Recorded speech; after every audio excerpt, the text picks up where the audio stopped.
Давайте сегодня с вами протестируем средство Берок-очиститель каминных стекол.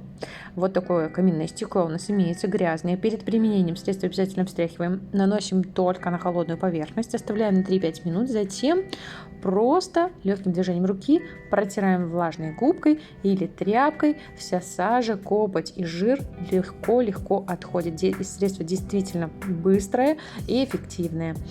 Вот, смотрите. Не следует использовать средства на мраморе или подобных натуральных каменных поверхностях, также на алюминии или пластике. Пользуйтесь, рекомендую, проверено. Заказать очиститель вы можете на нашем сайте недорого.бай или приобрести в нашем магазине на Матусевича 33/1.